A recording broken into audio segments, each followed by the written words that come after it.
Assalamualaikum warahmatullahi wabarakatuh. Alhamdulillah. Alhamdulillahilladzi nawwir qulubana binuril ma'rifati wal yakin wa adkhilna ma'al awliya'i wassolihin. Wassalatu wassalamu ala sayyidina Muhammadin nabiyyi sayyidil mursalin wa ala alihi wa sahbihi rasulillahi ajma'in. Wa qala Allahu ta'ala fil Qur'anil Karim, a'udzu billahi minasyaitonir rajim, bismillahirrahmanirrahim. Sanurihim ayatina fil afaq wa fi anfusihim hatta yatabayyana lahum annahul haqq. Wa bil ardi ayatul lil mukminin wa fi anfusikum afala tubsirun. Shadaqallahul azim. Bapak Ibu, saudara-saudaraku dan anak-anak kami, Jamaah Tauhid Robbani dan para muhibbin serta para pencari Tuhan yang dirahmati Allah. Satu kata yang diharapkan Allah kepada seluruh tajalli dirinya, di mana seluruh tajalli dirinya itu bagaimana kita mampu memurnikan keesaan wujud Allah yang tunggal semata-mata pada segala yang ada ini. Itu artinya jangan sampai terpandang, sampai terlihat ada sesuatu selain daripada diri Allah. Maka satu kata yang diharapkan Allah itu kepada seluruh tajalli dirinya itu, inilah yang dikatakan Allah, Qul huwallahu ahad. Katakanlah hai Muhammad bahwa sesungguhnya aku itu adalah ahad. Kalau Allah telah menjelaskan kepada tajalli dirinya bahwa Allah itu adalah ahad, tunggal, satu-satunya, itu maknanya jangan sampai ada sesuatu yang lain yang wujud selain aku di dalam pandangan hatimu. Kalau ada sesuatu yang wujud, ada sesuatu yang lain di dalam hatimu selain daripada Allah, maka kamu telah menjadikan ada dua Tuhan di dalam hidup ini. Adanya dua Tuhan di dalam hidup itu artinya ketika kita memandang masih ada wujud yang lain selain daripada diri Allah. Sedangkan Allah menjelaskan kepada dirinya ya bahwa Allah itu adalah ahad, esa dan tunggal. Berarti kalau Allah itu ahad, esa dan tunggal, Bapak Ibu, tidak ada sesuatu apapun yang mampu dan yang bisa serta yang dapat mengiringi akan diri Allah itu. Inilah yang dijelaskan ya. Kanallah lam yakun say'an ma'ahu. Sesungguhnya Allah itu tidak ada sesuatu apapun yang mampu menyertai akan ketunggalan diri Allah itu. Jadi tidak ada yang menyertai Tuhan. Tidak ada yang bersama Tuhan. Kalau ada yang menyertai Tuhan dan ada yang bersama Tuhan, berarti masih ada wujud yang lain selain Allah. Berarti Allah itu belum dikatakan wujud yang tunggal secara mutlak dia. Inilah yang diharapkan Allah kepada kita ini. Kita ini adalah sebagai mazhar. Mazhar itu adalah tempat memandang kezohiran dan kenyataan akan wujud diri Allah yang tunggal itu. Kalau diibaratkan dengan bahasa kias, ya, yang dikatakan mazhar itu adalah sebagai wayang. Siapa sebagai dalangnya? Yang dalang itu adalah Allah, yang wayang itu adalah kita. Berarti wayang itu mazhar untuk memandang dan melihat akan perbuatan si dalang. Jadi kalau kita ingin melihat dalang, lihatlah kepada Wayang itulah kenyataan daripada perbuatan dalang. Jadi dalang itu di balik layar dia. Dalang itu di balik layar. Yang nampak sosoknya itu adalah wayang. Dalang tak nampak, tak terlihat. Jadi yang nampak itu adalah Muhammad.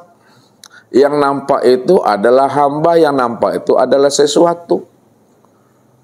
Sedangkan rahasia Muhammad, rahasia hamba, dan rahasia sesuatu, itu tiada lain adalah Allah. Rahasia yang zahir itu adalah yang batin. Rahasia yang batin itu adalah yang maha batin. Maksudnya, yang menggerakkan yang zahir itu adalah yang batin, dan yang menggerakkan yang batin itu adalah yang maha batin. Ini yang mesti kita pahami. Ya. Sehingga jangan sampai ada di dalam hati Bapak Ibu itu sesuatu yang lain selain daripada diri Allah itu. Nah, dari harapan keinginan Allah itu kepada Muhammad, kepada tajalli dirinya, ya. Bagaimana Muhammad dan tajalli dirinya itu, harapan Allah itu, hendaklah dirimu mampu memandang aku yang wujud pada segala yang ada ini. Atas dasar inilah munculnya, ya, orang-orang arifin, orang-orang arif billah, ya, membuat suatu istilah dan ungkapannya supaya tidak terpandang yang lain selain daripada Allah. Muncullah namanya paham ittihad, muncullah paham namanya hulul, muncullah paham namanya manunggaling kawula Gusti, muncullah pahamnya wahdatul wujud.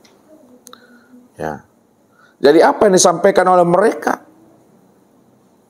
Oleh Abu Mansur Al-Halaj, yang dikenal pahamnya dengan hulul.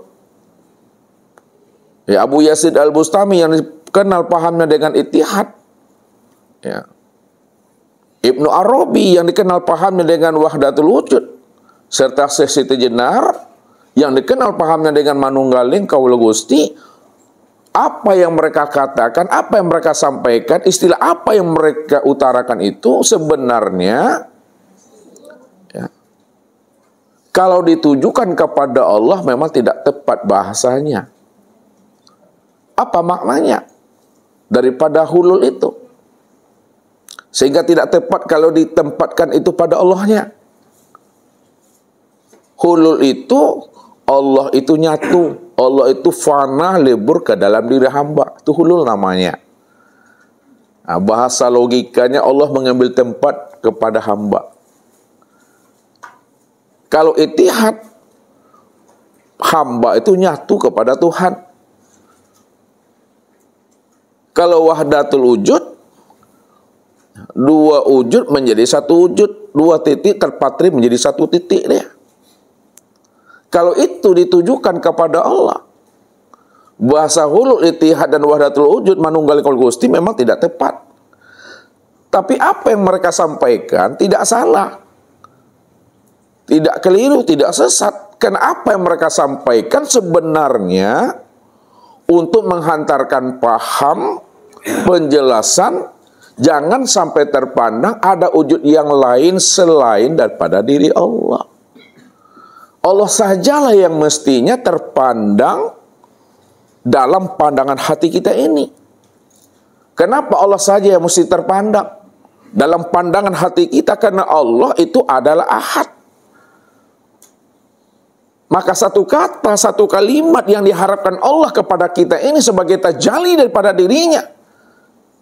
Jangan kamu pernah memandang ada wujud yang lain selain daripada aku. Karena yang lain selain daripada aku nggak pernah ada. Karena Allah lam yakun syai'an ma'ahu, tidak ada yang mampu menyertai Tuhan. Kenapa tidak ada sesuatu pun yang mampu menyertai Tuhan? Karena sesuatu yang lain selain daripada dirinya nggak pernah ada, Bapak Ibu.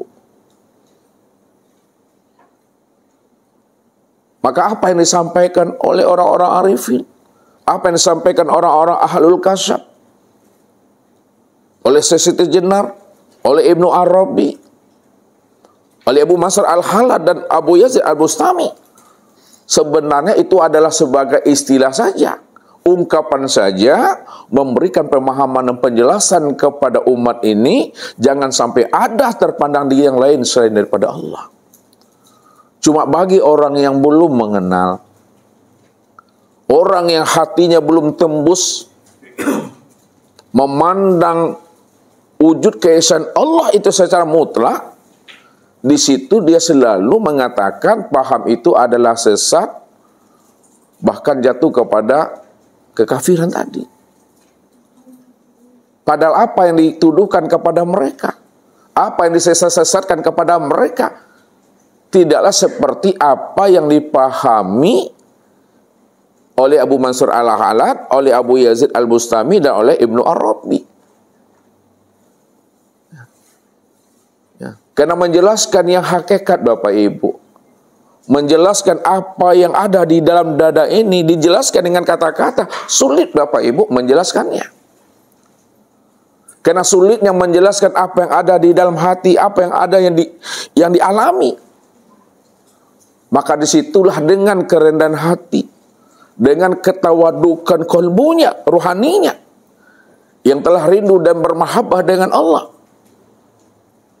maka ketika itulah mereka mengeluarkan kalam. Apa kata mereka? Ma yakhruju baina syafatain ilal isyrati wal iktibar. Apa yang keluar dari dua bibir ini, itu sebenarnya kata mereka menunjukkan suatu isyarat dan iktibar saja.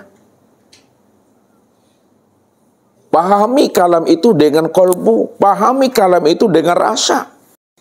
Kalau kita memahami kalam itu dengan kolbu, dengan rasa, maka apa yang disampaikan mereka, kita mampu memahami makna yang sebenarnya, makna yang ditujunya sebenarnya untuk memberikan pemahaman dan pengertian. Jangan sampai terpandang ada diri yang lain selain daripada diri Allah itu.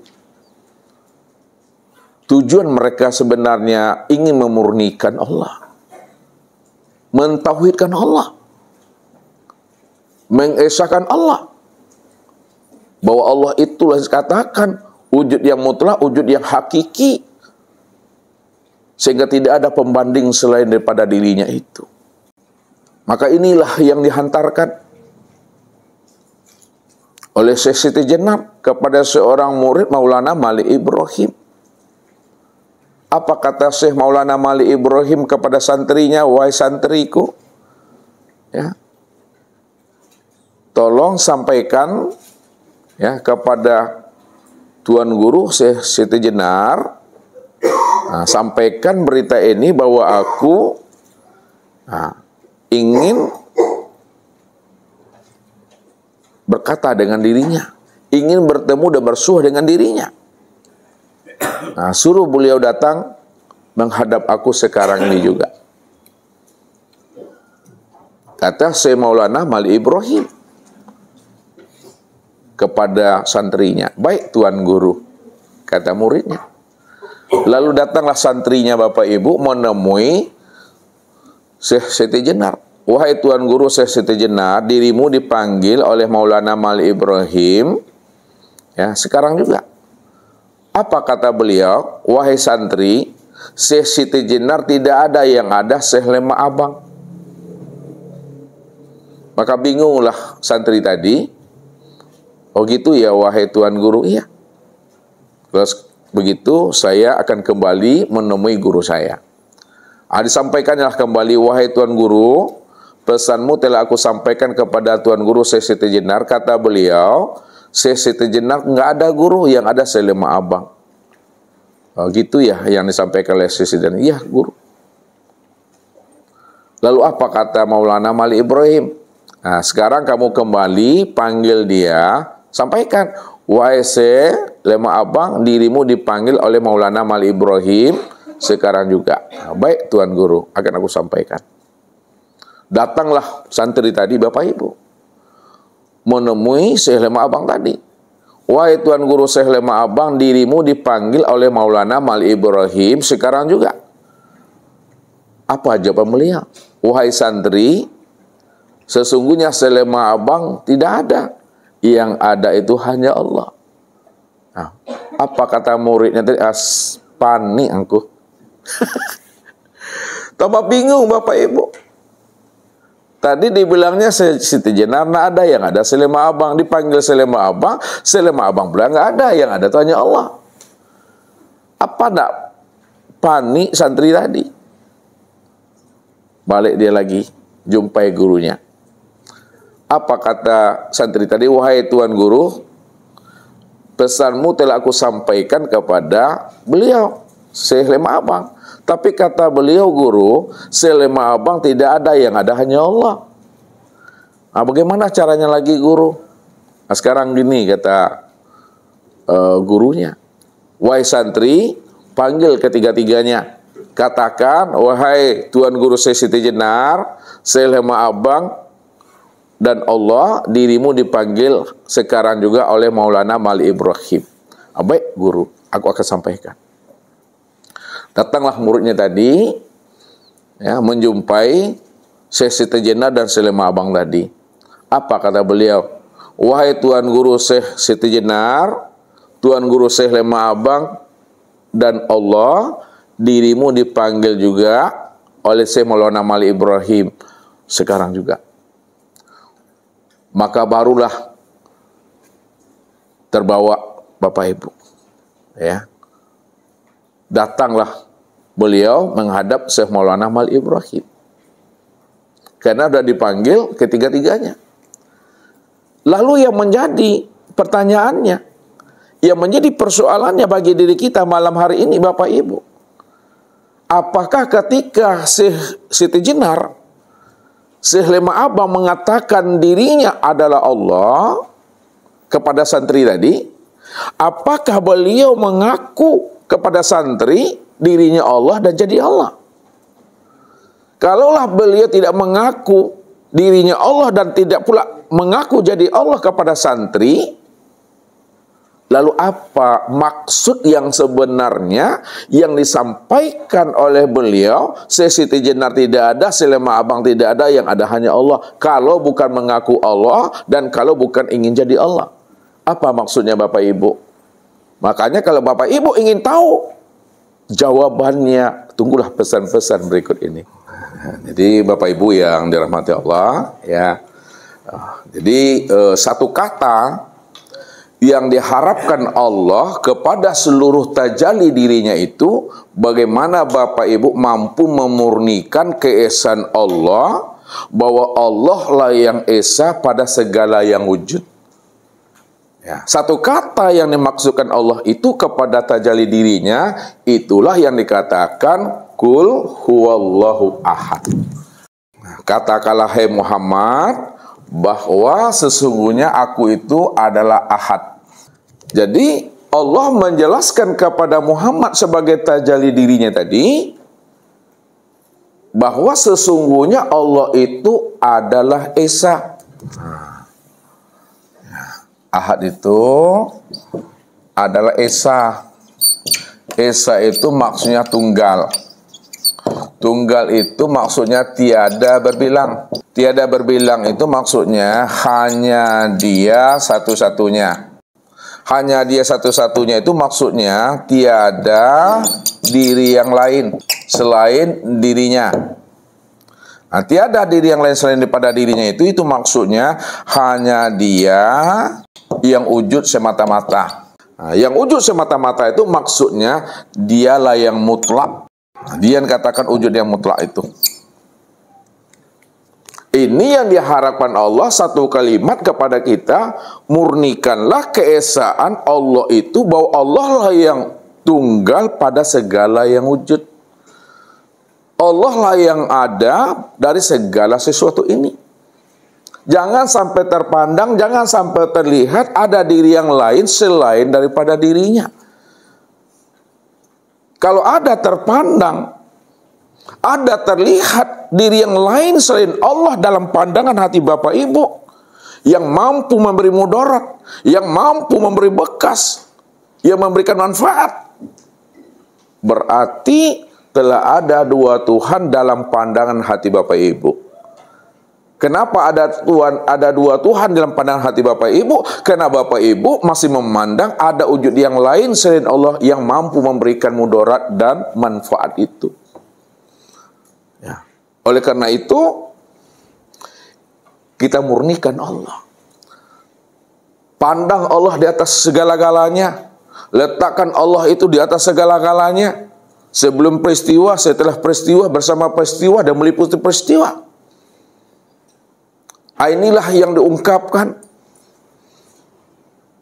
oleh orang-orang arifin, oleh orang-orang arif billah, ya, Khulafaur Rasyidin. Apa kata Abu Bakar As-Siddiq? Ma ra'aitu sayyi'an ila wa ra'aitullahu qablahu. Tidaklah aku melihat sesuatu peristiwa yang terjadi pada diriku dan di luar diriku, ya Rasul. Melainkan hatiku ini, ya Rasul, mampu memandang Allahnya sebelum peristiwa dan kejadian itu. Apa maknanya? Karena 50.000 tahun sebelum terjadinya alam, 50.000 tahun sebelum terjadinya langit dan bumi ini, hatinya telah mampu memandang Allah sebelum 50.000 tahun peristiwa dan kejadian itu terjadi pada dirinya. Lalu kasabnya Abu Bakar ini disempurnakan oleh kasabnya Umar bin Khattab. Apa kata beliau? Ma ra'aitu sayyi'an ila wa ra'aitullahu ba'dahu. Ya Rasul, tidaklah aku melihat suatu peristiwa dan kejadian, ya Rasul, pada diriku dan di luar diriku. Hatiku ini mampu memandang Allahnya sebelum peristiwa dan setelah peristiwa. Jadi sebelum peristiwa dan setelah peristiwa, hatinya juga mampu memandang Allah. Bahwa apa yang terjadi pada dirinya, di luar dirinya, tidak ada kebetulan Bapak Ibu. Allah membuat sesuatu itu penuh dengan kematangan, penuh dengan kesempurnaan. Allah membuat sesuatu itu tidak pernah main-main. Semuanya sempurna dan matang. Allah tetapkan dan Allah tentukan itu. Begitu pandangan Umar bin Khattab itu. Lalu pandangan Abu Bakar dan Umar ini disempurnakan oleh Utsman bin Affan. Apa ungkapan beliau? Ma ra'aitu sayyi'an ila wa ra'aitullahu ma'ahu. Ya Rasul, tidaklah aku melihat suatu peristiwa dan kejadian, ya Rasul, pada diriku dan di luar diriku. Sebelum peristiwa, setelah peristiwa, dan bersamaan peristiwa, hatiku mampu memandang Allahnya di atas segala-galanya. Maka disitulah rahasianya Nabi bukakan kepada kita ini. La tataharakun zarrah ila bisnillah. Tidak bergerak benda sebesar zarah. Tidak terjadi suatu peristiwa dan kejadian pada diri kita, di luar diri kita. Kepada orang-orang kita cinta dan kita sayangi, semuanya itu terjadi bi qudratillah wal iradatillah. Berarti tidak ada yang kebetulan Bapak Ibu. Siapa yang mengatakan kebetulan hidup ini, sakit kebetulan, hidup kebetulan dan mati kebetulan, berarti tidak batuan ala namu. Tidak bertuhan namanya. Ya. Masih terpandang juga yang lain. Sedangkan Allah sudah mengatakan, kul kulu min indillah ma indakum yanfadu wa ma indallahi baqi. Inna lillahi wa inna ilaihi rajiun. Semua perkara yang terjadi pada dirimu, yang dahulunya, sekarang, dan yang akan datang nantinya, semua perkara persoalan hidupmu, itu semuanya datang daripada sisiku. Akulah sebenarnya perbendaharaan peristiwa itu. Akulah sumber peristiwa itu. Akulah gudangnya semua kejadian itu, kata Allah. Jadi jangan dipandang kebetulan. Dapat bini dibilang kebetulan, dapat laki dibilang kebetulan. Jangan. Punya anak jangan dikatakan kebetulan. Punya cucu jangan disebut kebetulan. Siapa yang mengatakan hidupnya kebetulan, berarti belum mengenal Allah dengan pengenalan yang sempurna. Masih bertuhan kepada sebab. Tapi bertuhanlah kita kepada Allah yang menciptakan dan menjadikan sebab dan peristiwa itu, Bapak Ibu. Ya. Ini yang mesti kita pahami. Tapi kalau hati kita itu belum mampu memandang Allahnya di situ, di sini kadangkala Bapak Ibu, kita sering tergelincir dalam hidup ini. Selalu kita bertuhan kepada sebab dan musabab itu. Ya. Padahal sebab musabab itu hanya jalan cerita. Ya. Untuk bisa kita mampu memandang Allahnya yang menjalankan suatu peristiwa dan sebab itu yang sesungguhnya. Biar kita bisa tenang. Bisa kita sabar dan ikhlas menjalani semua takdir itu, Bapak Ibu. Maka kasabnya Abu Bakar, Umar, dan Utsman ini disempurnakan kembali secara totalitas oleh Ali bin Abi Thalib. Apa kata beliau?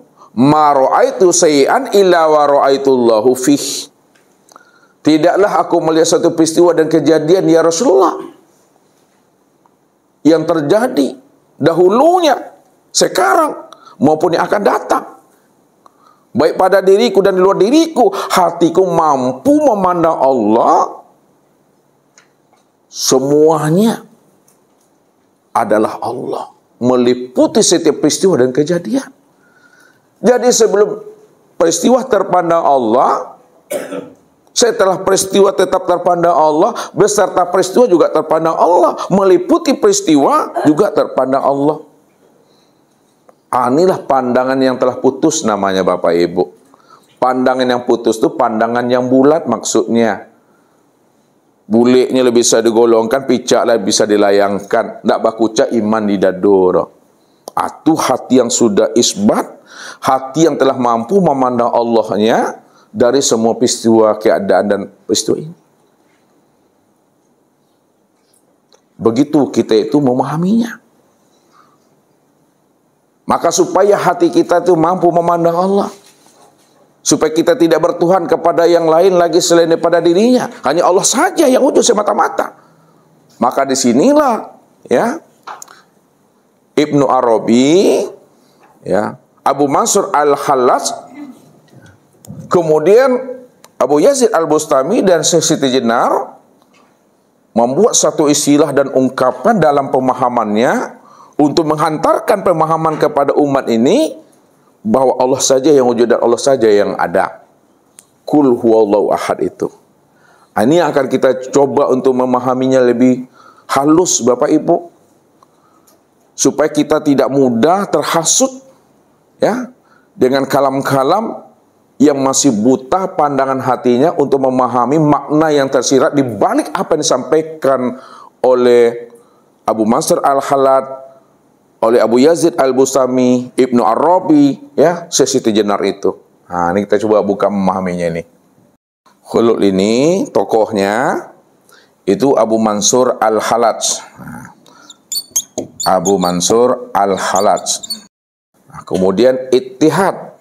Nah, itu tokohnya Abu Yazid Al-Bustami. Kemudian Wahdatul Wujud. Nah, itu tokohnya Ibnu Arabi. Nah, kemudian Manunggaling Kaula Gusti. Kaula Gusti. Itu tokohnya adalah Syekh Siti Jenar. Jadi hulul, ittihad, wahdatul wujud, manunggaling Kaula Gusti, payah aku nyebutnya. Tepat-tepat lidahku. Ya. Apa yang mereka sampaikan kepada umat itu sebenarnya untuk menghantarkan pemahaman bahwa jangan sampai terpandang yang lain, jangan sampai terlihat wujud yang lain selain Allah sajalah yang dipandang dan dilihat itu. Karena itulah pesannya Allah, satu kalimat yang Allah hantarkan kepada kita ini, Kul huwallahu ahad. Katakan hai Muhammad bahwa aku itu Allah, wujudku adalah tunggal, esa, tiada berbilang, hanya satu-satunya. Jangan sampai terpandang yang lain selain daripada aku. Jadi inilah ungkapan mereka. Ini isi hati mereka dituangkan dalam bentuk kata-kata. Ketika dituangkan isi hatinya dalam bentuk kata-kata, maka disinilah sulitnya menjelaskannya. Apa yang disampaikan, apa yang dimaksudkannya yang sesungguhnya. Sehingga mereka memberikan suatu landasan. Apa landasannya? Apa ungkapannya? Apa pernyataannya? Ma yakhruju baina syafatain ilal isyarati wal iktibar. Apa yang keluar dari dua bibir ini hanyalah menunjukkan satu isyarat dan iktibar saja. Pahami makna yang sebenarnya di balik kata-kata itu. Jangan hanya memahaminya secara rasio dan logika tanpa mengambil dengan rasa dan paham kolbu. Ya. Suatu contoh Bapak Ibu. Ya. Sebelum kita masuk ke dalam hal ini, ya, contoh fana saja Bapak Ibu, fana. Fana itu kan maknanya lebur. Ya. Kalaulah fana itu kita jelaskan melalui kata-kata, ya, atau melalui contoh, sebenarnya untuk mengantarkan faham. Maka dituangkannya dalam bentuk contoh, ya. Nah, lihat, ini baskom.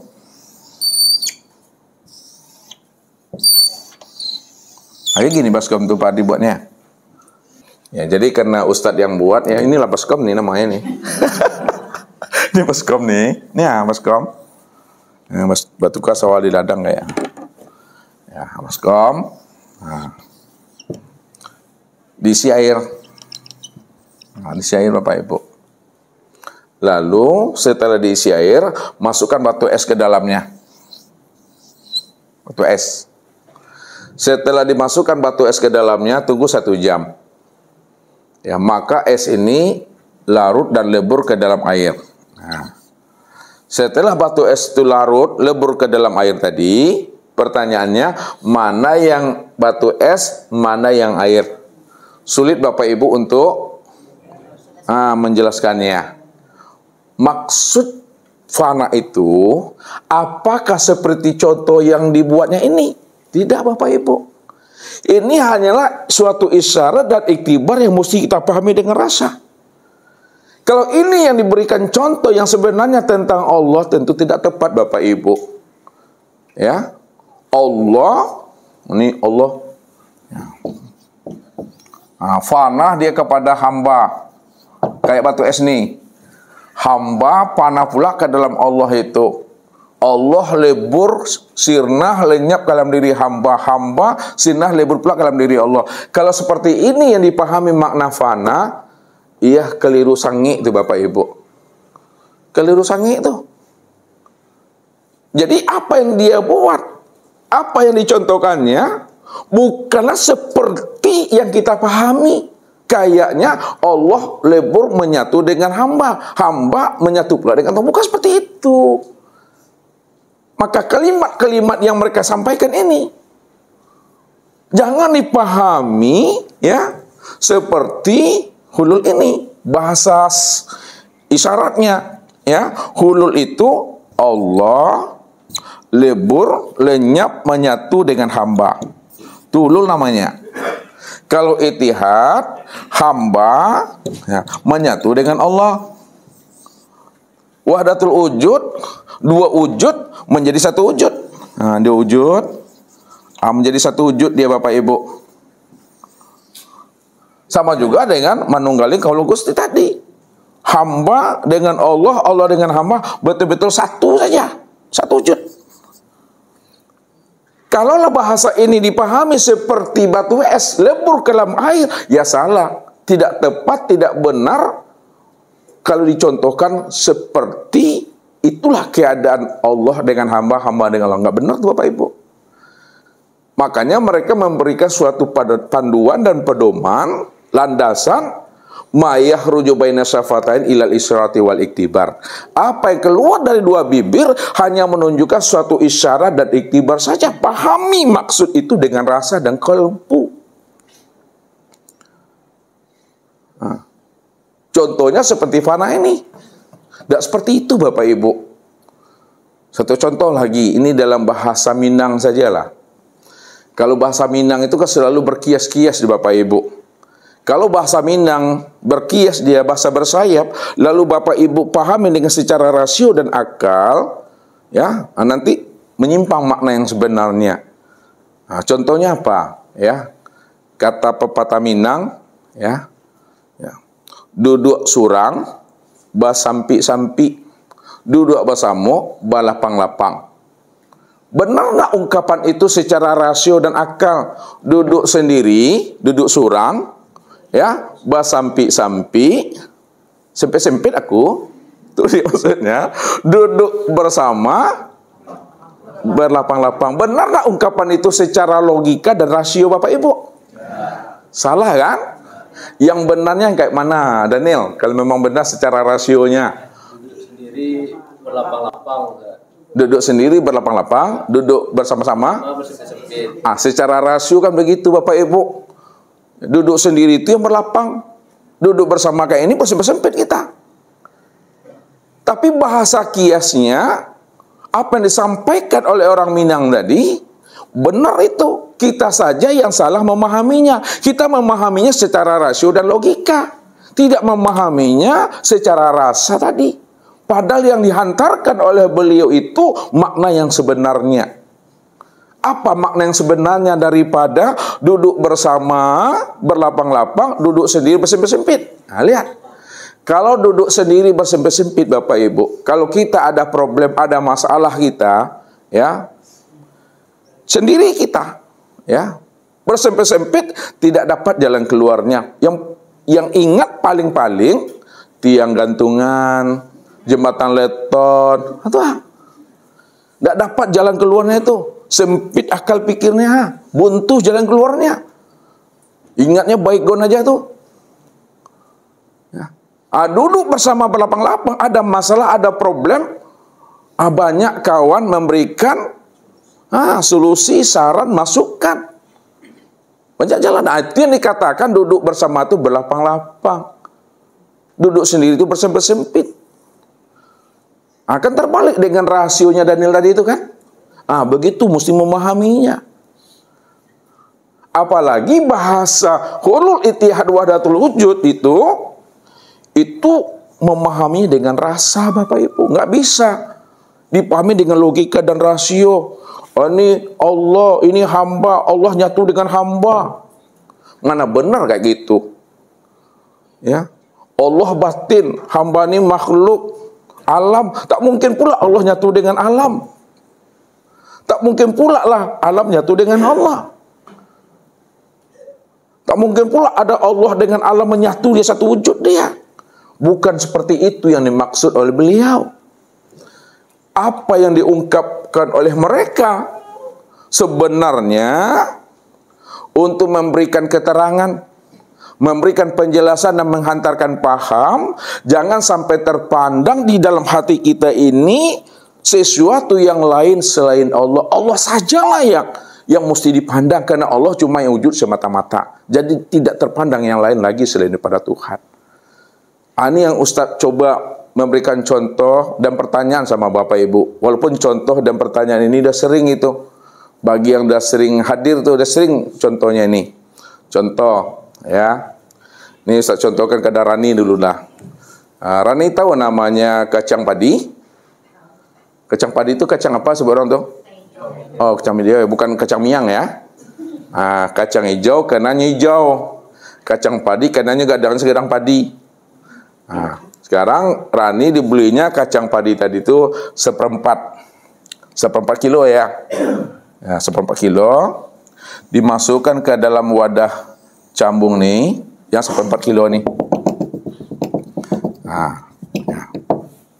Pertanyaan Ustadz sama Bapak Ibu, ketika Rani memasukkan seperempat kacang padi, kacang hijau di dalam cambung ini, ya, mungkinkah Bapak Ibu mampu menemui ya biji mangga di dalamnya, biji semangka di dalamnya, atau biji durian di dalamnya?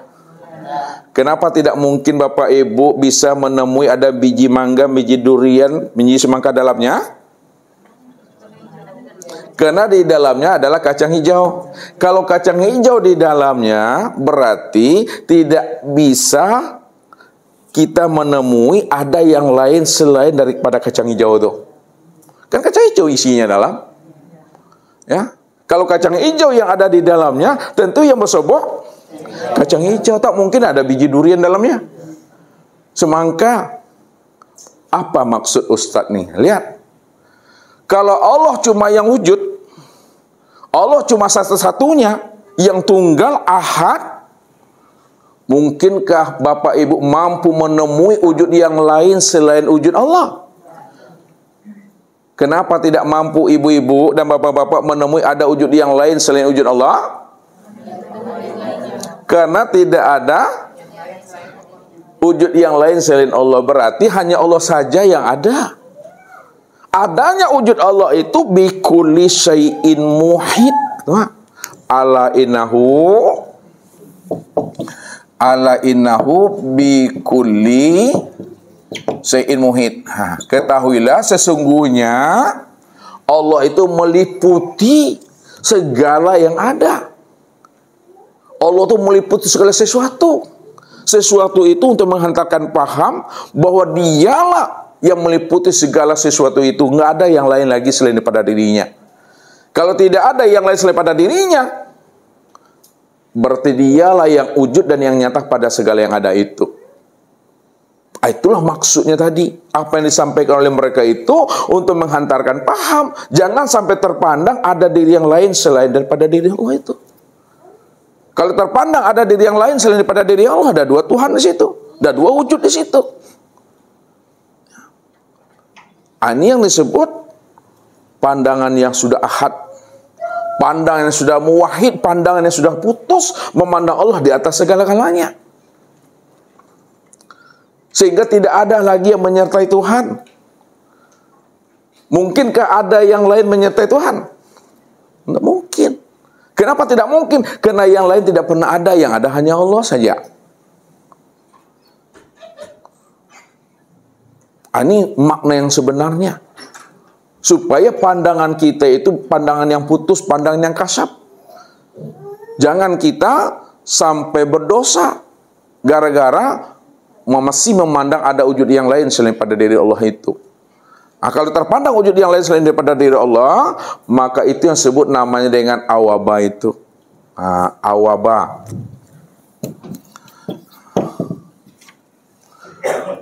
Ya. Awaba itu masih ada diri yang lain selain diri Allah itu awaba, namanya dosa itu. Ini yang disebut namanya syirik. Wujuduka zanbun, adanya pengakuan dirimu yang merasa ada selain daripada Allah, situlah dosa awaba itu. Syirik itu yang sebenar-benarnya Bapak Ibu. Maka hendaklah kita tadi selalu kita fanakan, kita karamkan akan diri kita ini. Kalau kita dah karamkan diri kita, ini yang Ustaz maksud. Hidup dalam kematian, mati di dalam kehidupan. Apa maknanya hidup dalam kematian? Bapak Ibu hidup, tapi hidupnya Bapak Ibu tuh dalam kematian, itulah diri yang la haula wala quwata illa billah itu. Tidak ada kesadaran diri lagi di situ yang merasa wujud dan bersifat. Itu yang katakan hidup dalam kematian. Bahasa Nabi, mutu qabla anta mutu. Kata Allah apa?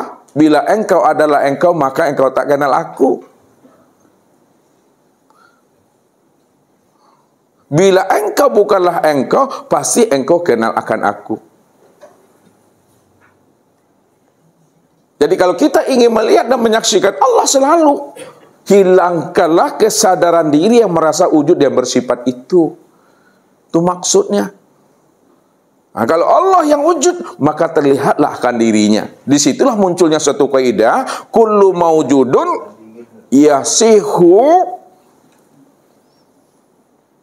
an yura.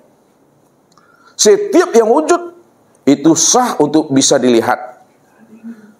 Itu kaidah yang menjelaskan. Makanya orang-orang arifin itu membuat suatu kaidah rumusan itu. Kullu maujudun yasihu an yura. Setiap yang wujud sah untuk bisa dilihat.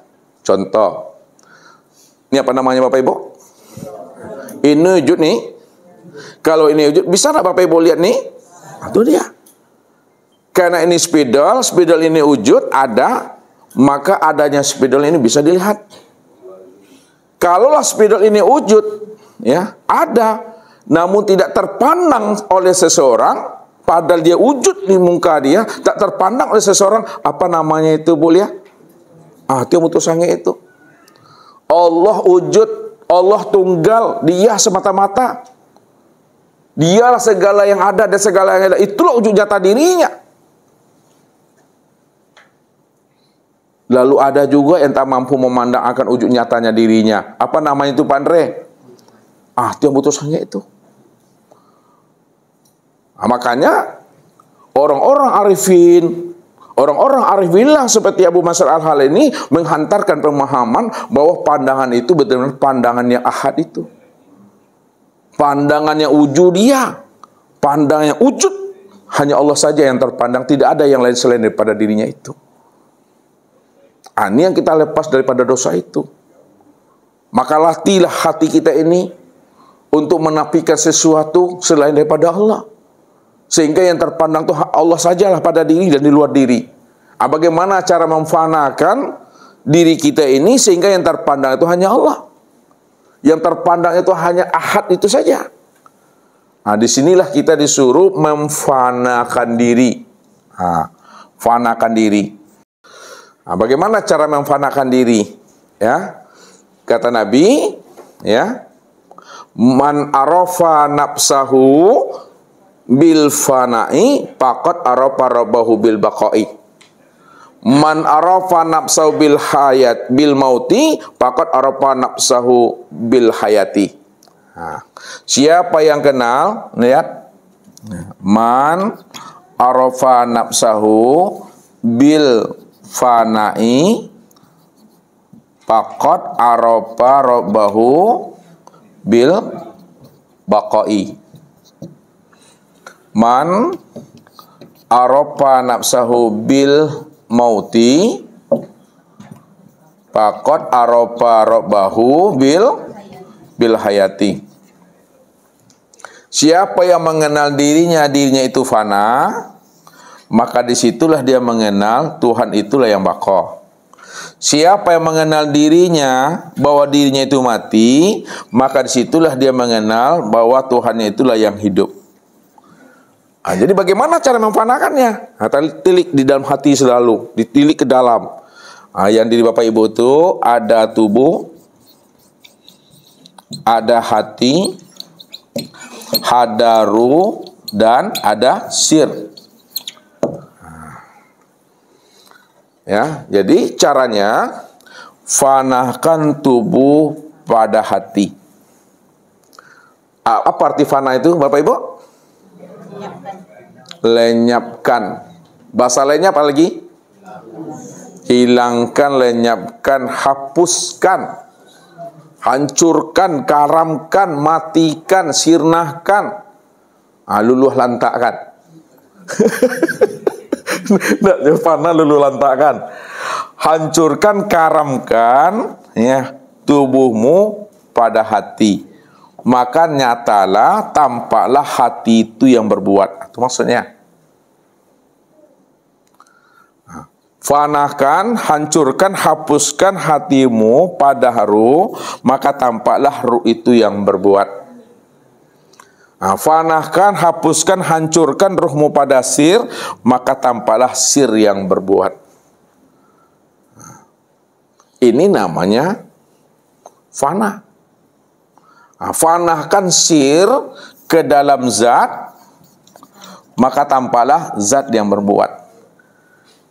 Sesungguhnya, kalaulah pandangan hati Bapak Ibu sudah terpandang kepada zat, ya, sebagai wujud yang hakiki, wujud yang mutlak, maka apa yang diperbuat oleh anggota tubuh ini, memandang, mendengar, berkata, mengetahui, berkuasa, berkehendak dan hidup, berjalan, bergerak dan diam, itu sebenarnya nyatanya perbuatan zat. Dia. Wallahu khalaqakum wa ma ta'malun. Nih. Wallahu khalaqakum wa ma ta'malun. Allah lah yang menciptakan kamu dan apa-apa yang kamu perbuat. Jadi apa yang kita perbuat, itulah nyatanya perbuatan zat yang bernama Allah itu. Jadi sebesar zarah, tidak ada perbuatan dan kelakuan kita di situ.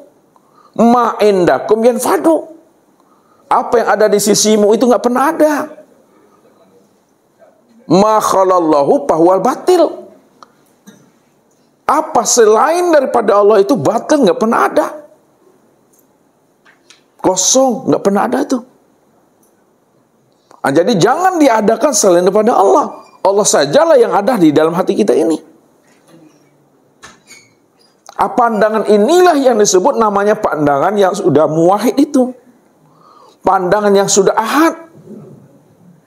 Inilah maksudnya apa yang disampaikan oleh Abu Mansur Al-Halad tadi, Abu Yazid Al-Bustami, Ibnu Arabi dan Siti Jenar itu untuk memandang zat ini, Bapak Ibu, sehingga hapus yang lain. Wujud dan nyatalah Allah itu. Ma khalallahu fahuwa batil. Selain daripada Allah enggak pernah ada. Kalau ada yang lain selain Allah, berarti sudah ada dua Tuhan di situ. Maka ini yang mesti dikaramkan batin kita selalu.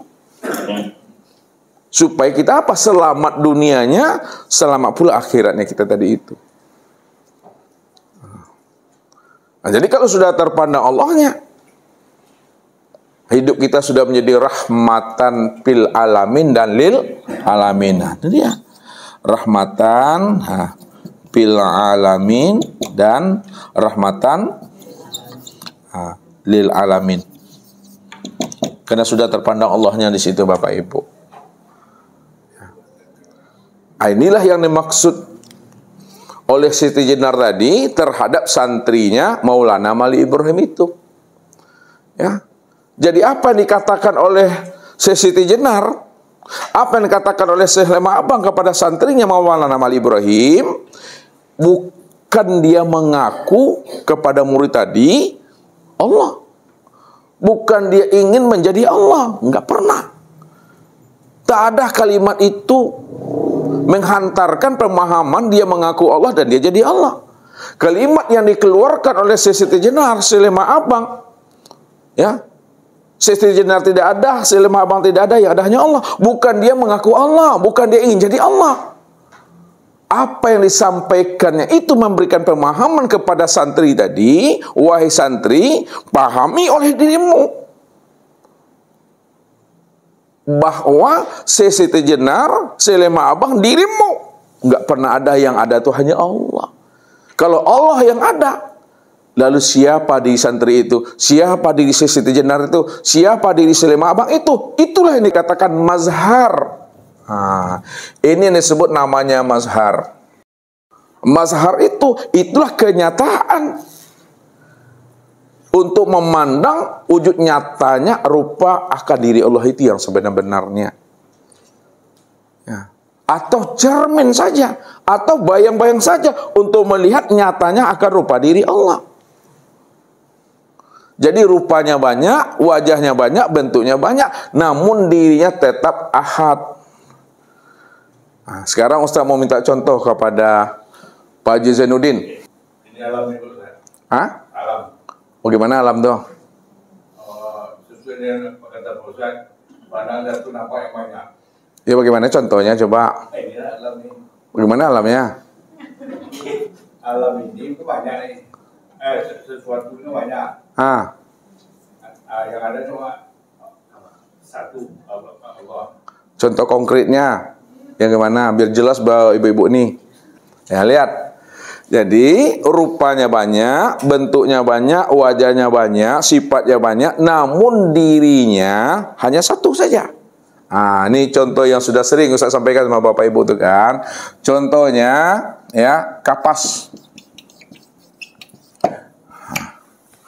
Kapas ini adalah sebagai zat. Lihat kapas ini sebagai zat nih. Zat dan dirinya.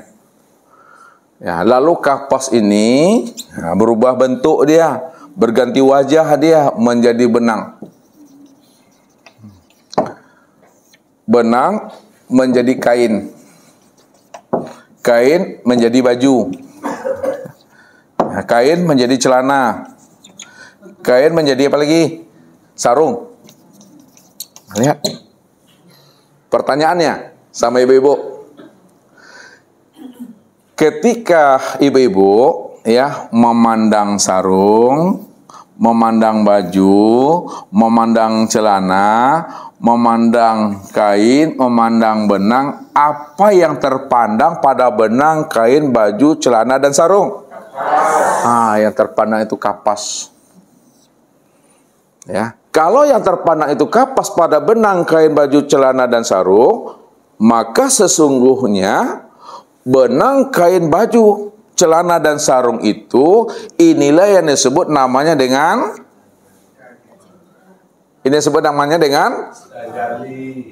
tajali apa? Tajali kapas. Kalau ini disebut tajali kapas, kalau kapas itu zat, maka tajali kapas itu disebut ini disebut namanya dengan sifat. Sifat inilah yang dikatakan ya rupa, wajah, bentuk. Itu dia. Bentuk. Ya. Jadi benang inilah rupanya kapas, kain itulah rupanya kapas, baju, sarung itulah rupanya kapas yang sebenar-benarnya.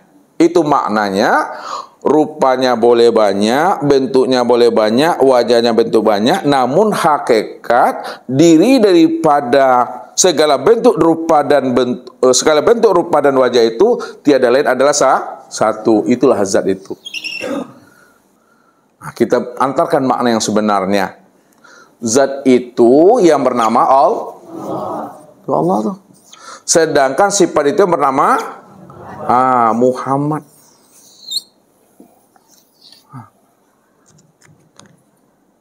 Jadi tajalinya daripada Allah itu yang disebut namanya Muhammad.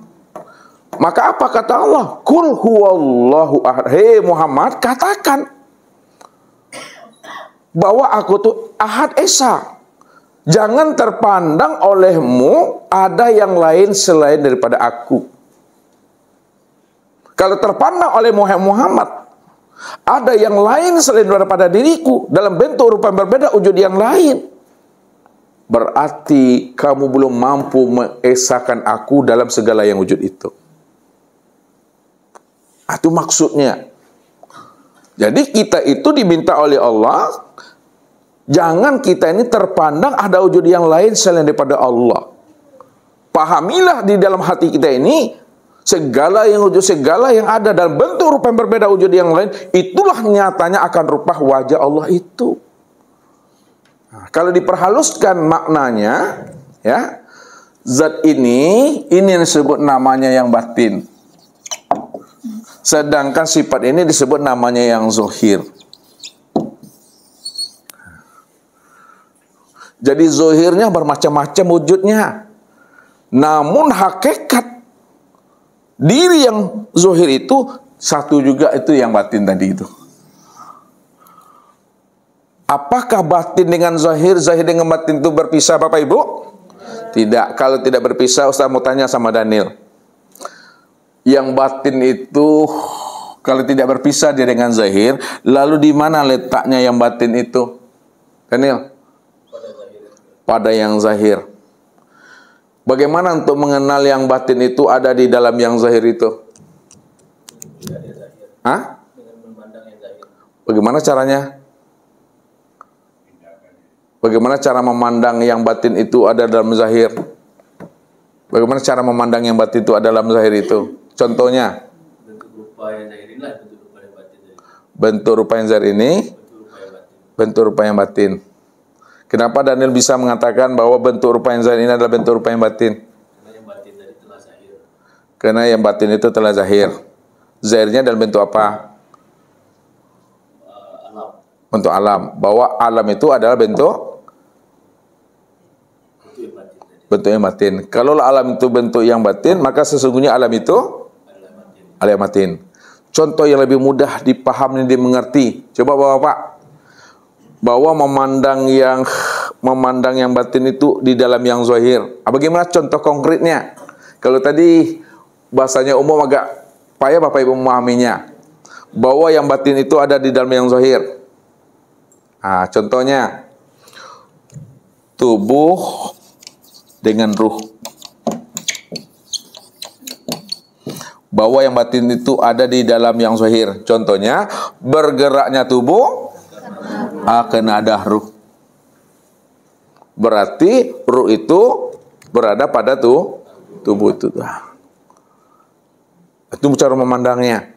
Kalau memahaminya, ya, untuk melihat yang batin, buka yang zahir itu. Kalau ada buka yang zahir, maka nampak yang batin itu. Contohnya, ya, buah mangga, ya, bahwa isi itu ada di dalam kulit.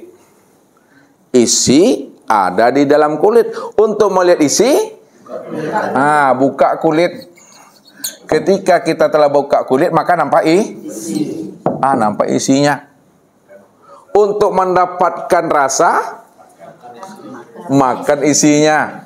Setelah makan isinya, maka dapat rasa. Untuk mendapatkan nikmat,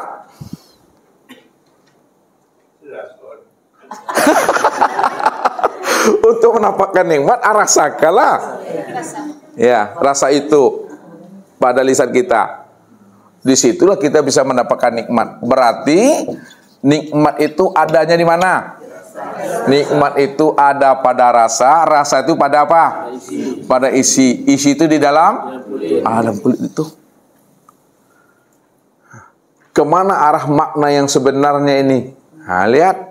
Arah yang sebenarnya tadi, yang kulit inilah yang disebut nama dengan syariat. Itu maksudnya tuh. Isi itu disebut namanya tarikat. Rasa itu disebut namanya hakikat. Nikmat itu disebut ma'rifat itu. Maka pandangan kita, ya, mesti sampai kepada pandangan yang ahad itu. Kalau ibarat buah, mesti sampai dia kepada nikmat itu. Kalau ibarat ilmu, mesti sampai dia kepada ma'rifat. Makanya ilmu ma'rifat itu ilmu yang tertinggi. Tidak ada lagi ilmu yang tertinggi selain ma'rifat itu. Jadi ilmu ma'rifat itu bukan kata-kata ma'rifat. Ya, bukan katanya ma'rifat. Ma'rifat itu letaknya pada hati. Hati yang telah bersinar. Hati yang telah tembus. Hati yang telah mampu memandang Allah, bahwa Allah lah segala yang ada, dan segala yang ada itulah wujud nyatanya rupakan diri Allah itu. Ya. Sehingga tidak lagi terpandang yang lain selain daripada Allah. Mana mungkin ada yang lain selain Allah. Maka jangan disandingkan Allah dengan sesuatu yang tidak pernah ada. Jangan dibanding-bandingkan Allah dengan yang tidak pernah ada. Karena yang lain nggak pernah ada, Allah saja yang ada. Kalau Allah yang ada, yang lain tidak pernah ada, itu artinya tidak ada pembanding bagi diri Allah itu. Itulah maknanya laisa kamitslihi syai'un itu. Jangan diserupakan Allah dengan sesuatu yang tidak pernah ada. Mungkinkah Bapak Ibu bisa menyerupakan Allah dengan yang tidak pernah ada? Enggak. Kalau Allah cuma yang ada, yang tunggal itu maksudnya. Jadi sudah nyata Allah itu, sudah ahad Allah itu sudah jelas. Kalau sudah nyata Allah itu sudah ahad, sudah tunggal Bapak Ibu. Disitulah Nabi pesan kala lisanahu itu. Ini penguncinya. Man arafallah kala lisanahu. Siapa yang telah mengenal Allah, Allah itu betul-betul ahad. Tidak ada yang lain selain daripada dirinya. Tidak ada yang wujud selain daripada dirinya. Dia yang awal, akhir, zahir dan batin. Kala lisanahu. Keluh lidah. Apa maksudnya itu, Daniel? Apa? Tidak dapat lagi mengatakan Allah. Apa maksud tidak dapat lagi mengatakan Allah itu? Memang dia semata-mata. Yang memandang dia, yang dipandang juga dia. Ya, itu dia. Nggak ada lagi memang dia semuanya itu Bapak Ibu. Sudah jelas itu Bapak Ibu memandangnya itu. Ini yang diajarkan oleh orang-orang arifin tadi, yang disampaikan oleh Abu Mas'ud Al-Halat, yang disampaikan oleh Abu Yazid Al-Bustami, ya, oleh Ibnu Arabi. Bahkan diuraikan lagi, dirincikan lagi pemahamannya supaya terpandang Allah di atas segala-galanya. Maka jalannya itu ada berapa, Pak Haji? Supaya terpandang Allah saja lagi, di samping paham wahdatul wujud, paham hulul dan itihad manunggalikul Gusti, di samping untuk mampu memandang Allah di atas segala-galanya, nggak ada yang lain selain hanya Allah. Maka untuk mengenalnya itu ada beberapa jalan. Untuk memandang Tuhan, untuk melihat Tuhan, Allah saja yang ada. Maka jalannya itu yang pertama, mengenali asal usul diri. Ya, mengenal asal usul diri.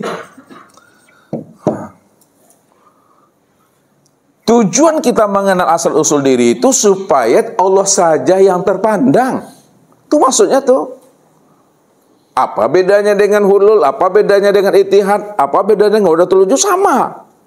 Cuma cara penyampaiannya itu saja Bapak Ibu yang berbeda. Hakikat maksud sebenarnya, apa yang dikaji, apa yang disampaikan itu supaya terpandang Allah. Karena inilah satu kata yang diharapkan Allah kepada kita. Jangan sampai terpandang yang lain selain daripada aku. Itu maksudnya mengenali asal usul diri. Yang kedua, matikan diri. Apa tujuan matikan diri, Daniel? Tujuan mematikan diri apa? Yang jelas-jelas ngomongnya. Tadi udah jelas-jelas ngomongnya, jangan dikaburkan. Nanti payah Ibu Liah pulang nanti itu. Apa tujuan mematikan diri? Bantu Epa, bantu Rahmi, bantu Dewi. Ada Dewi? Bu Wi lah kalau tidak ada Dewi. Bantu Bu Wi. Apa tujuan mematikan diri Bu Wi? Supaya apa? Supaya tidak ada yang lain selain Allah. Dipertegas Rani. Apa tujuan Rani mematikan diri? Supaya nampak Pak Jeb. Bantu lagi Erna. Paning aku Bantu lagi Bu Susi. Tujuan Bu Susi mematikan diri, menghilangkan keakuan sama aku. Apalagi Bu Lia? Mematikan diri ya karena hanya Allah yang hidup. Hanya Allah yang hidup. Apalagi itu Gina, maksudnya pertajam kalamnya. Hanya Allah yang ada. Ibu Lina, pertajam kalamnya. Ustaz minta semuanya. Pak Abdul, tujuan mematikan diri? Hanya Allah saja yang wujud. Hanya Allah saja yang wujud. Pertegas lagi. Siapa namanya ini? Hanya Allah, semata-matanya Allah. Pak Azwar, apa tujuan mematikan diri? Hanya Allah saja yang hayat. Sama dengan Bu Lia tuh. Nggak boleh ambil Bu Lia tuh. Pak Yos, bantu. Supaya paham dan sadar bahwasanya Allah saja yang hidup. Sama juga tuh. Pak, halo Pak Ganteng. Jauh pandang tuh. Bantu Pak Ip. Kenapa Pak Ip mematikan diri? Apa tujuannya? Karena Allahnya yang ada. Allah yang ada, Bapak? Hanya Allah yang wujud. Pak Andre. Pak Rifai. Jangan disandingkan mematikan diri itu, jangan kita menyandingkan diri kita dengan Allah. Itu tujuan mematikan diri. Ya. Pak Ji, janganlah yo. Mengatakan bahwa diri kita tidak ada yang ada, hanya Allah. Pak An. Hanya Allah yang ada, Ustaz. Halo Pak Ganteng. Nih. Pak. Pak Pesal. Terpanah aku. Pak Pesal. Tujuan mematikan diri itu hanya untuk mematikan diri, hanya diri Allah saja yang ada. Pak Endra. Menyatakan hanya Allah yang hidup. Halo Pak ini ya. Ya Pak Ganteng ya. Hanya Allah yang. Pak Naim terakhir. Penutup. Semata-mata Allah yang ada. Semata-mata Allah yang ada. Lihat kan banyak bahasanya kan? Tapi bahasa yang Ustaz minta dari semua bahasa yang Ustaz utarakan tadi, tujuan kita mematikan diri supaya yang terlihat itu hanya Allah. Tujuan kita mengenali asal-usul diri supaya yang terlihat itu hanya Allah. Ini yang dihantarkan dengan paham hulul, ittihad, wahdatul wujud itu. Supaya yang terlihat itu hanya Allah saja. Cuma untuk mengutarakan isi dalam ini dengan bahasa kata-kata, sulit Bapak Ibu. Makanya ma yakhruju baina syafatain ilal isyrati wal iktibar. Kemudian yang ketiga, ya, dengan cara memfanakan diri. Apa tujuannya memfanakan diri di dalam diri? Supaya yang terlihat hanya Allah. Dengan keempat, mengenali apa tujuan kita mengenali sifat wujud sama basar kalam ilmu qudra irada dan hayat itu? Supaya yang terpandang itu hanya Allah saja. Kemudian yang terakhir, nur. Apa tujuan kita mengenali awal mula terciptanya sesuatu itu adalah nur? Untuk memandang Allah saja itu. Ini bahasanya Bapak Ibu. Jadi bagi orang-orang yang masih zulumat, orang-orang yang hatinya masih terhijab, belum mengenal akan wujud kezahiran Allah itu, di sinilah dia selalu mengkafirkan, mensirik-sirikan itu, menyesat-nyesatkan. Ini yang berbahaya Bapak Ibu. Karena kedangkalan ilmu, kurangnya pemahaman tentang pengenalan diri kepada Allah, sehingga orang dihakimi. Sampai-sampai apa kata Syekh Junaid terhadap pemerintahan yang melakukan hukuman pancung terhadap Abu Mansur Al-Halaj. Apa kata Syekh Junaid? Sekiranya aku hidup di masa Abu Mansur Al-Halaj, maka aku sendiri yang akan melarang jangan sampai pemerintahan itu melakukan hukuman terhadap Abu Mansur Al-Halaj itu. Kenapa beliau melarang? Karena beliau paham maksud yang sebenarnya apa yang diutarakan oleh Abu Mansur Al-Halaj dengan halal, dengan hulul, ittihad, wahdatul wujud dan manunggalikul wujud itu. Jadi apa yang mereka sampaikan itu untuk menghantarkan pemahaman hanya Allah sajalah yang mesti dipandang, jangan sampai ada yang lain selain pada Tuhan itu. Cuma orang-orang yang tidak mengerti, cepat kali, pagi kali lah menuduh-nuduh orang itu. Di sinilah Rasul arif dan bijaksana dalam mengungkapkan rahasia setiap ilmu ini. Apa kata Rasul kepada kita? Man kasura ilmuhu qala inkaru. Barang siapa yang banyak ilmunya, dalam wawasannya, dia telah mendapatkan ilmu laduni, dia telah mendapatkan ilmu hikmah, sedikit kemungkinan untuk dia membantah. Bahkan tidak pernah sama sekali dia akan membantah. Apalagi mensesat-sesatkan, apalagi mengkafir-kafirkan. Kalau dia telah mendapatkan ilmu hikmah, ilmu laduni, wawasannya dalam, ilmunya luas, maka tidak ada bagi dirinya untuk menyesat-nyesatkan orang itu. Tapi sebaliknya apa kata Rasul? Man qala ilmuhu kasurat tiraduhu. Siapa yang ilmunya sedikit, ilmunya seperti katak dalam tempurung, dia belum mendapatkan ilmu hikmah, dia belum mendapatkan ilmu laduni, maka dialah orang yang paling banyak menyesat-nyesatkan, mengkafir-kafirkan, yang tidak sesuai dengan akal fikirnya. Di sinilah kebanyakan manusia ini keliru dan salah. Asal berbeda pendapat dengan dirinya, pasti orang yang berbeda pendapat dengan dirinya dikatakannya sesat dan kafir tuh. Selalu tuh dalam debat-debat pun gitu tuh. Asal tidak cocok dengan pemikirannya, tidak sesuai dengan pahamnya, pasti orang yang berbeda dengan dirinya dibilangnya sesat dan kafir itu. Padahal dia mengkafirkan orang itu karena kedangkalan wawasan ilmunya. Makanya muncullah namanya Muhammad Rashid Ridho. Apa kata beliau? ta'anni wa la ta'jal bilaumika sahiban la'allalahu uzran wa anta talub.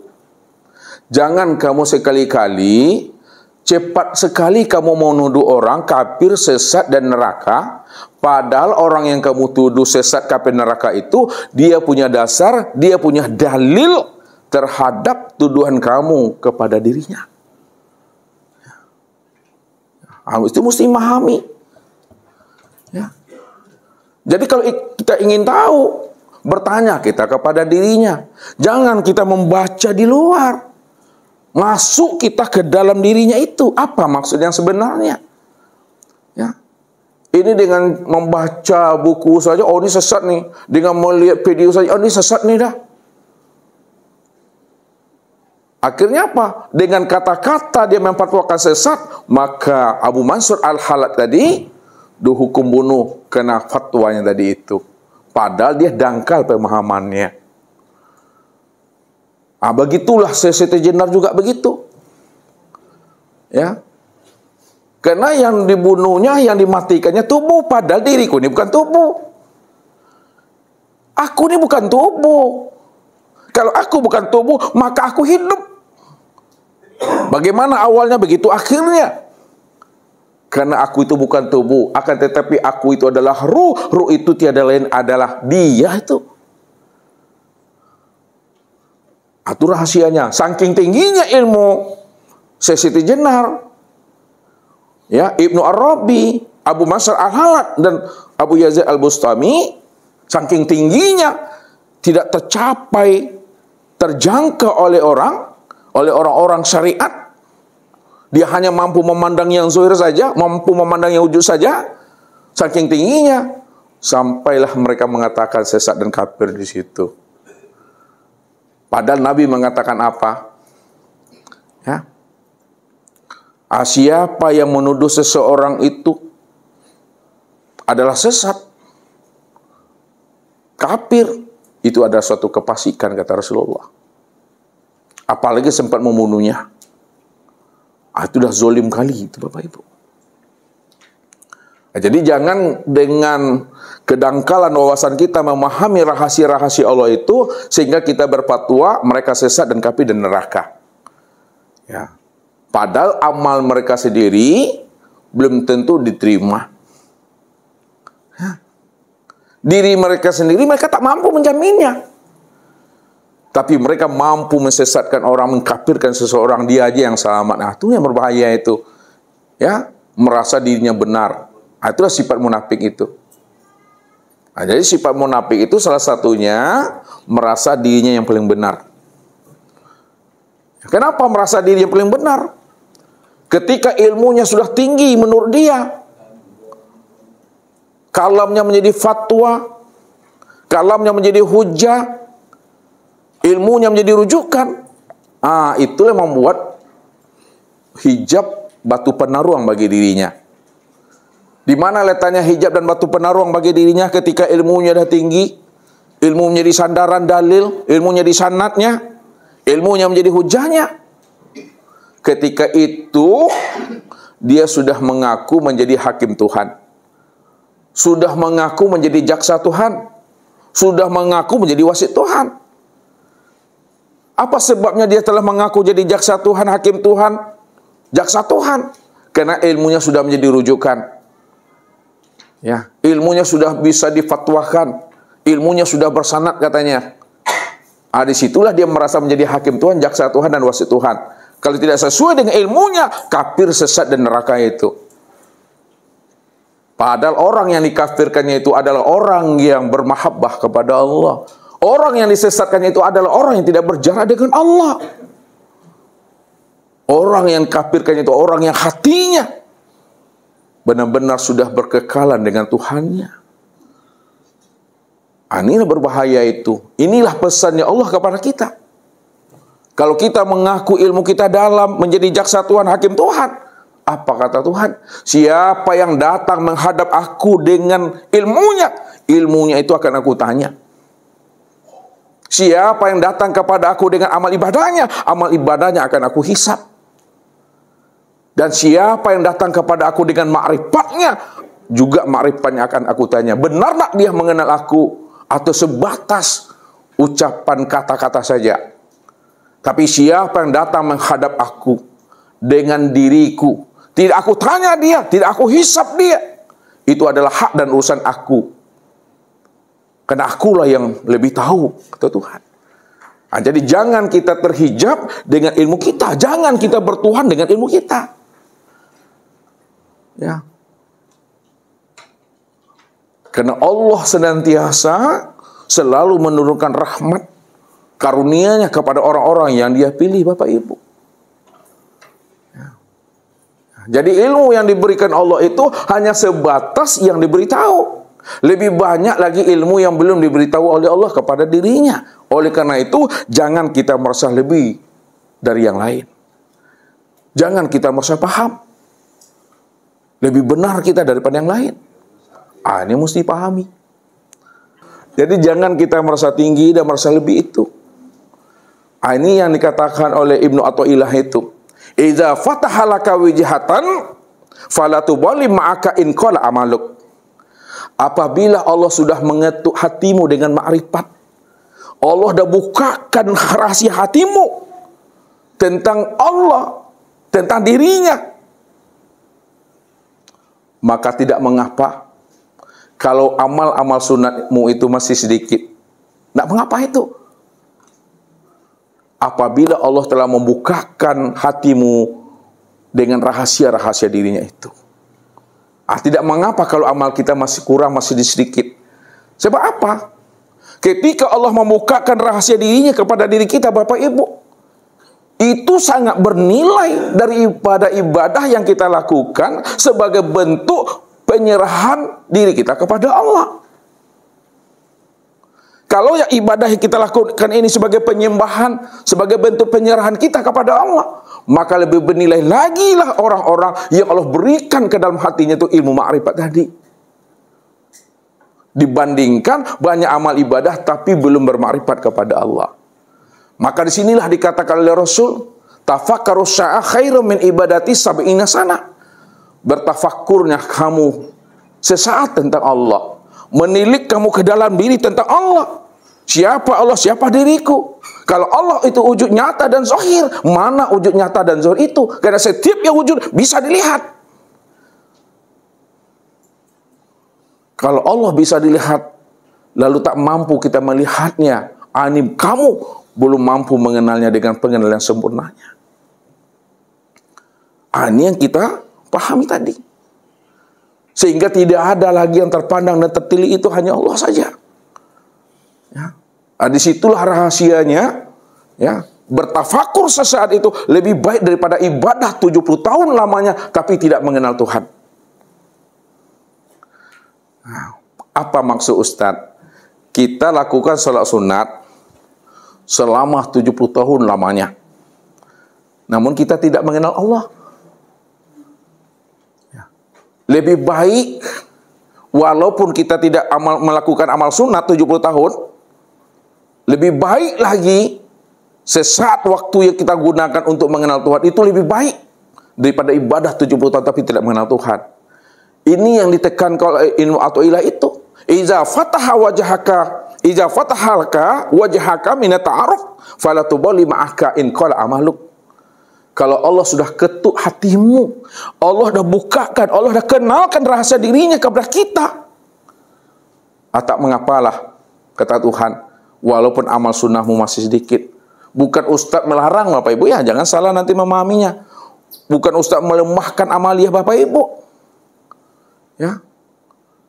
Karena amaliyah yang kita lakukan sebagai penyerahan, penyembahan kita kepada Allah, itu belum apa-apa jika Allah benar-benar membukakan rahasia dirinya kepada diri kita ini, daripada beramal tidak mengenal Tuhan itu.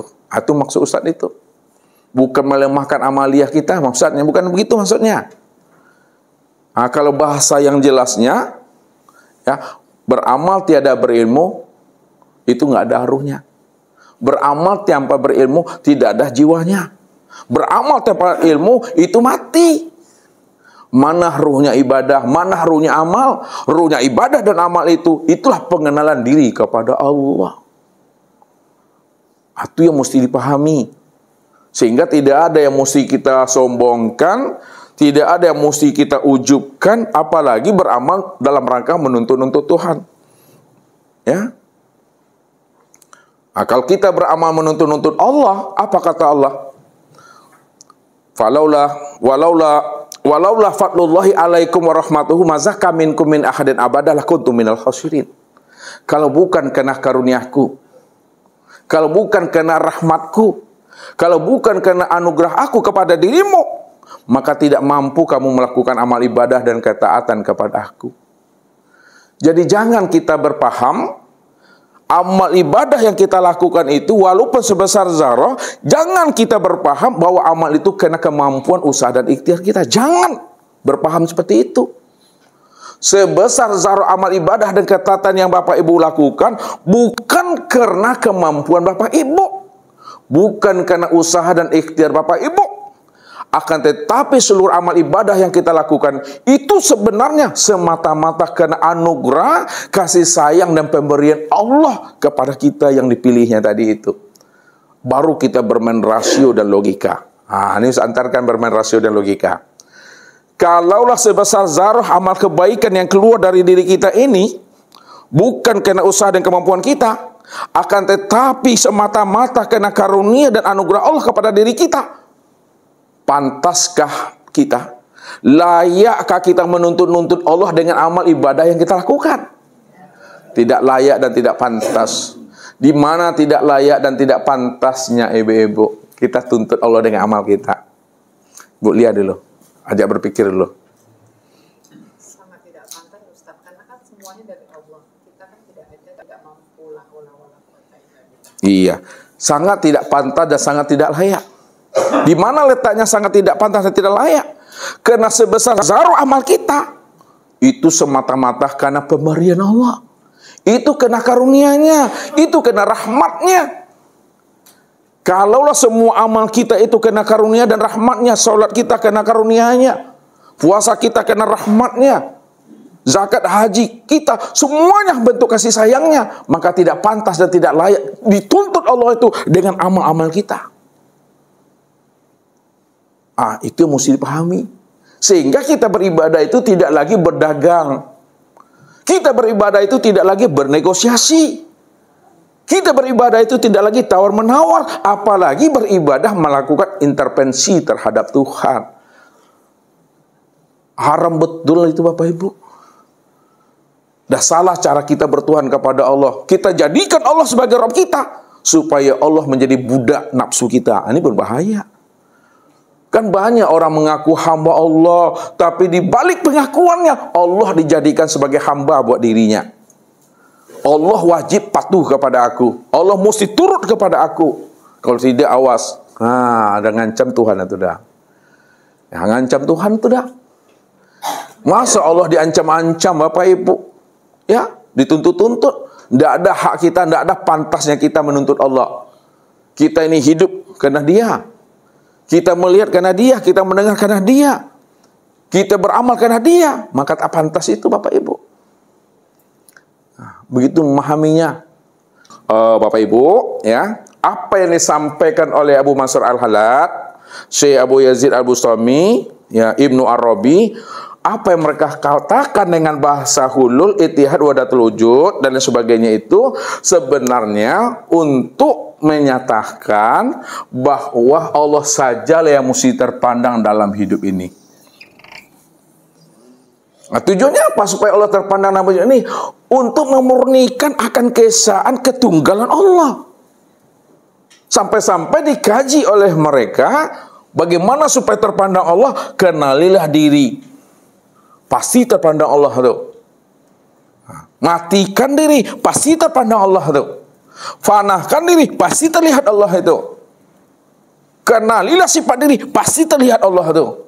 Kenalilah nur, awal mula kejadian itu, pasti terpandang Allah di situ. Karena Allah yang ahad dan tunggal itu Bapak Ibu, dah pane aku Itu saja Bapak Ibu yang dirahmati Allah. Mudah-mudahan Allah berikan kita pemahaman dan anugerah, sehingga dengan pemahaman dan anugerah itu kita mampu memahami akan si amal dan sejati diri. Hanya Allah lah sebenar-benarnya Qul huwallahu ahad. Billahi taufiq wal hidayah. Wassalamualaikum warahmatullahi wabarakatuh.